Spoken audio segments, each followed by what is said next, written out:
नमस्कार, मैं शेर सागर, आप देख रहे हैं न्यूज़ 24। बिहार में बाढ़ ने एक बार फिर तबाही मचा दी है। भारी बारिश और नदियों के उफान से कई जिलों में हालात बिगड़ गए हैं। गंगा, कोसी और बागमती नदी खतरे के निशान से ऊपर बह रही है। हजारों घर पानी में डूब गए हैं। सैकड़ों गाँव का संपर्क टूटा हुआ है। राहत और बचाव दल लगातार काम कर रहे हैं, लेकिन कई इलाकों में अब भी लोग ऊंचे स्थानों पर शरण लिए हुए हैं। सरकार ने राहत शिविर तो लगाए हैं, लेकिन पीने का पानी और खाने के पैकेट बांटे जा रहे हैं, लेकिन लोगों की मुश्किलें कम होने का नाम ही नहीं ले रही हैं। क्या प्रशासन के पास पर्याप्त नाव और बचाव उपकरण मौजूद हैं? ये सवाल आज हम अपने सहयोगी के साथ बात करेंगे। हमारे साथ है दो सहयोगी, आज उनसे जानेंगे कि बिहार में जो बाहर के हालात हैं उस पर सरकार कहाँ है। सरकार को दिखाई नहीं दे रहा कि बिहार के अलग अलग जिलों में बाढ़ से कितने लोग प्रभावित हो चुके हैं। तो आप बताइए, आपको नहीं लगता कि सरकार सोई हुई है? तो देखिए श्रेयसी जी, जैसा कि आप मुद्दा उठाई बिहार का, तो बिहार की जब बात आती है तो लोग बिहार को ऐसे भी आगे रखते हैं कि बिहार के लोग, स्टूडेंट्स की बात करें, चाहे बिहार का कोई भी लिट्टी चोखा की बात करें, तो हर चीज़ फेमस है। लेकिन बिहार इतना आगे होते हुए भी एक सवाल हमेशा सवाल के कटघरे में घिरा रहता है कि बिहार में शिक्षा को लेके कि शिक्षा में लोग पीछे क्यों हैं, हर नीति पीछे क्यों है, सरकार शिक्षा को क्यों नहीं ध्यान देती है। फिलहाल लेकिन अभी ट्रेंडिंग में चल रहा है, फिलहाल सबसे गंभीर मुद्दा बना हुआ है, आपने सही सवाल किया, बाढ़ का मुद्दा, जो कि बहुत ज़्यादा गंभीर मुद्दा है। सरकार को फिलहाल चाहिए था कि देखिए, मानसून तो हर साल आती है, ये पहली बार तो नहीं कि 2025 में मानसून आया, बरसात हुआ और ये हालात हो गए, बदतर हो गए, नहीं।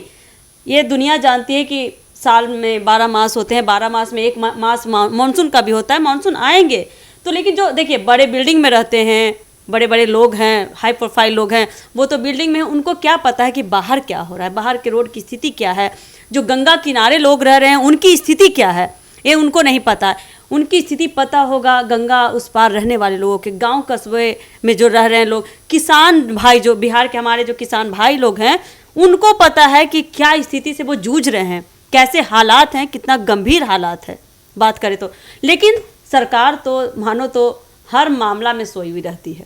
कोई भी मुद्दा उठा लीजिए, शिक्षा का मुद्दा उठाइए, पर वो चुनाव के टाइम में उठ जाती है, वो सोई रहती है, लेकिन हाँ। चुनाव के टाइम में वो उठ जाती है। देखिए, अभी आप चुनाव की बात किए तो चुनाव की बात करें तो अभी नीतीश कुमार की बात कर लेते हैं कि हमारे जो एनडीए के सरकार है, बिहार के मुख्यमंत्री, माननीय मुख्यमंत्री नीतीश कुमार जी हैं, जो भी देखिए फ्लाइट से ब्यौरा ले रहे हैं इधर उधर जाके कि कहाँ कहाँ क्या बाढ़ें आई हैं। आप इससे पहले कहाँ सोए हुए थे क्या? आप इतना दिन से मानसून चल रहा है, लगभग एक से डेढ़ महीना हो गया, मानसून का महीना हो गया, बाढ़ लगातार आए दिन आप न्यूज़ पढ़िए, अखबार उठाइए, कोई भी चैनल खोल के बैठ जाइए, क्या बाढ़ की स्थिति है, मौसम अपडेट देखिए, तो हर एक आम जनजीवन, आम आदमी भी, लोकल आदमी भी जानता है कि क्या स्थिति होने वाला है आने वाले समय में। तो सरकार अब जागती है, जब 1-2 महीना में आगामी बिहार विधानसभा का चुनाव आने वाला है, तब माननीय मुख्यमंत्री जी ब्यौरा ले रहे हैं, जाकर देख रहे हैं कि हाँ भाई, गरीब लोग कैसे जी रहे हैं, कहाँ क्या क्षति हुआ है, क्या नुकसान हुआ है। आपको चाहिए था इससे पहले इसका व्यवस्था करना चाहिए था। जनता का सवाल गलत नहीं है जो आपसे सवाल कर रहे हैं। अब आने वाले समय में आप बोलिएगा कि जनता हमको वोट नहीं दिया, तो ये गलत होगा, क्योंकि आप जनता का निवारण किए, जनता का समस्या का निवारण समय रहते किए, तो जनता आपका वोट बैंक क्यों नहीं काटेगी, आपको वोट क्यों देगी? जब आप जनता के समर्थन में नहीं है तो जनता आपको वोट क्यों देगी? तो जिस तरह से जूझ रही है अभी जनता, आम लोग, गंगा जब तक लोग मर नहीं रहे तो तब तक नीतीश जी का आंख नहीं खुलता है। जी, नीतीश जी कहीं बात देखिए, नीतीश जी कहीं बात नहीं करेंगे, बाकी आम लोगों का भी देखिए, आम नेताओं का देखिए। अभी जो पवन सिंह भी हाल फिलहाल गए हुए थे जवनिया गांव, तो काफ़ी ज़्यादा हाईलाइटेड है। जवनिया गांव में तो मतलब समझिए कि अगर नक्शा निकाला जाएगा तो नक्शा से जवनिया गांव का नाम ही हट जाएगा, अब तो दिखाया भी नहीं जाएगा कि हाँ जवनिया नाम का एक गांव भी था, क्योंकि लोग पलायन कर गए, काफ़ी सारे लोग वहाँ डूब गए, एक घर डूब गया है, गिने चुने घर बचे होंगे, वो सरवाइव कर रहे हैं वहाँ के लोग। वहाँ आए दिन नेता तेज प्रताप या पप्पू यादव भी गए, पप्पू यादव भी निरीक्षण करने गए, वो भी बाल बचे जी। तो सारा नेता, अभी देखिए चुनावी दौर चल रहा है, चुनावी माहौल चल रहा है, तो सब एक दूसरे से एक कदम आगे बढ़ने की कोशिश कर रहे हैं। यही बात है। तो सरकार अभी भी सोई हुई है, लेकिन ये भी देखना होगा कि जब तक अब मतलब कितने लोग मरते हैं तब सरकार जागती है। और अगले साल से लोग कहते हैं ना, इस बार हमको बनाइए तो हम सब व्यवस्था सही कर देंगे। ठीक है भाई, देखते हैं कि इस बार किसकी सरकार बनती है और आने वाले समय 2026 का जो मानसून आएगा उसमें ये बाढ़ की स्थिति जर्जर रहती है, ये बहुत अच्छी होने वाली है जी।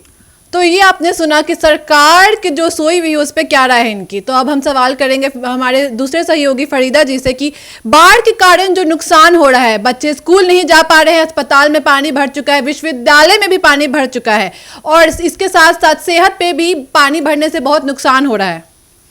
जी, सबसे पहले तो मैं बात करूंगी बिहार। सबसे पहले तो बात करते हैं कि बिहार की राजधानी पटना है। तो पटना तो स्मार्ट सिटी अब सरकार कहते हैं। जब अब सरकार भाषण देने आते हैं तो कहते हैं पटना स्मार्ट सिटी है। पर सबसे बड़ी बात कि बिहार के गांव में तो चलो बाढ़ होता ही है, पर पटना सिटी में भी, पटना जैसे बड़े सिटी में भी बहुत ज़्यादा जलजमाव हो जाता है। मतलब पटना में भी स्कूल बंद हो जाते हैं, बच्चे के ऑनलाइन क्लास करवाने पड़ते हैं। और बहुत सारे, ये तो चलो ये हम लोग को लॉकडाउन के बाद से एक ऑनलाइन क्लास करने का बहाना भी मिल गया, पर इससे पहले तो स्कूल बंद हो जाते थे। पर अभी भी कुछ छोटे मोटे स्कूल है जहाँ पे ऑनलाइन क्लास हो नहीं पाते हैं।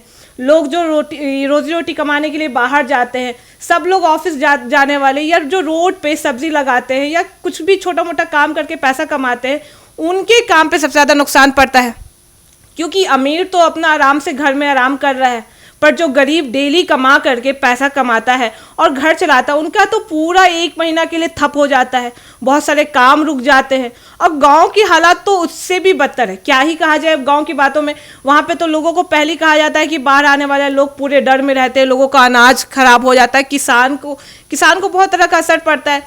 पर इन सब से सरकार को कोई मतलब नहीं है। देखिए फरीदा जी, आपने एक बहुत अच्छी बात कही थी कि पटना बिहार की राजधानी है। पटना छोटे मोटे कस्बों में अगर बाढ़ आए तो चलता है, चलो भाई गांव था नीचे वाले इलाके में था तो वो बह गया, वो पानी ऊपर आ गया।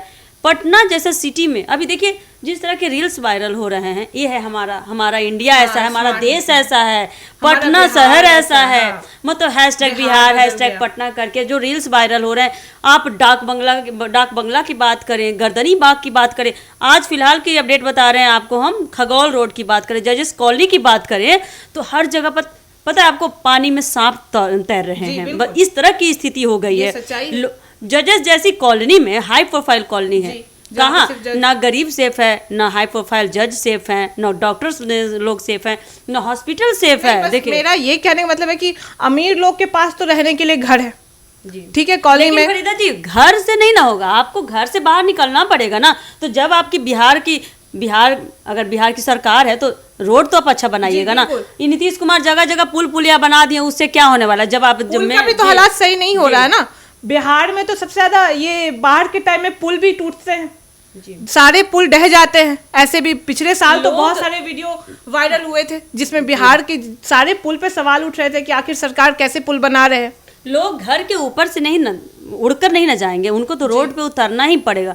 तो मुद्दा तो ये है कि रोड की हालत खराब है, बहुत ज्यादा गंभीर है। पानी इतना है कि लोग को एक कमरे तक जा रहे हैं, लोग नीचे उतर नहीं पा रहे, सीढ़ियों पे नहीं आ पा रहे। मैं आपकी बात से बिल्कुल सहमत हूँ, क्योंकि क्या है ना कि सरकार तो ध्यान दे नहीं रहा है। गांव तो खैर छोड़ दीजिए, वो तो फिर भी बिहार का एक छोटा गांव होगा, पर जब पटना जैसे शहर में इतने कमर भर पानी होता है, लोग उसमें तैर के जाते हैं, सामान लाते हैं, अपने बच्चों को अगर कोई ज़रूरी काम होता है, लोग तो निकलेंगे ही।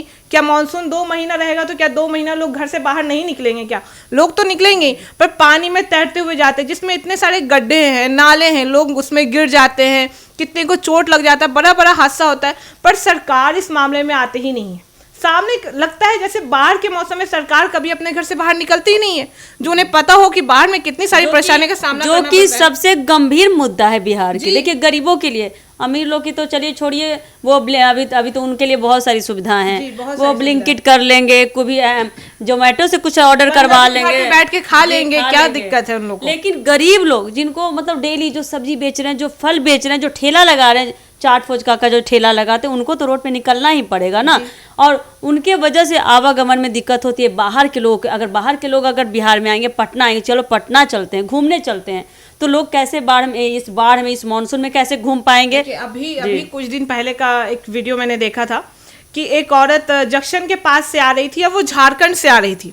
अब वो पहले बिहार की निवासी थी, पर जब बिहार और झारखंड का बंटवारा हुआ तो वो झारखंड चली गई, और वो था तो झारखंड भी बिहार का ही हिस्सा था ना, पर वो आकर के ये बोल रही थी कि ये लग नहीं रहा है कि पटना शहर है, या ये तो गांव से भी बदतर हालात है, क्योंकि कमर कमर भर पानी है। और वो ये भी कह रही थी कि अच्छा हुआ कि झारखंड आज अलग हो गया, वहाँ पे तो ऐसा कोई भी पानी। सच में आप देखिए तो बिहार से बाहर जाइए तो ऐसी समस्या बहुत कम होती हैं, पर यहाँ पे जितना इस साल तो पानी हो रहा है, जिस साल पानी थोड़ा बहुत भी होता है तब भी पानी तो पूरा लग जाता है रोड पे, बाढ़ जैसी स्थिति हो जाती। बहुत सारे गांव में तो किसानों का हालत खराब हो जाता है। हर इंसान गांव में, हर परिवार के पास नहीं कि वो इतने दिन का ये अपने खाने पीने का सामान इकट्ठा कर ले। लोग बिस्किट का पैकेट मंगा के रख रहे कि अगर कल को बाढ़ आ जाएगा तो हम क्या करेंगे।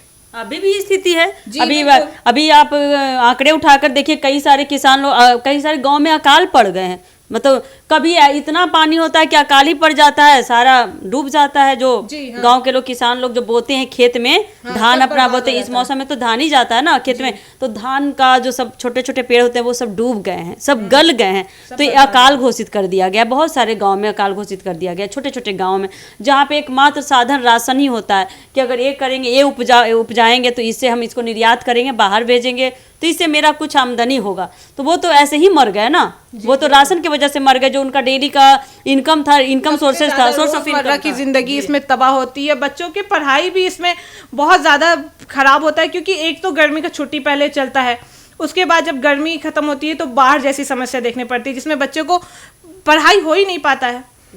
तो जैसा कि आपने सुना हमारे दो सहयोगियों को कि सरकार जो सोई हुई है बिहार के बाढ़ को लेके, वो क्या जगेगी, और क्या नीतीश कुमार सिर्फ चुनाव के वक्त ही आंख खोल के देखते हैं कि उनके लोग कितने मर रहे हैं, और वो हवाई जहाज से ये आंकलन करते हैं कि कितने लोग जिंदा और कितना मर गए।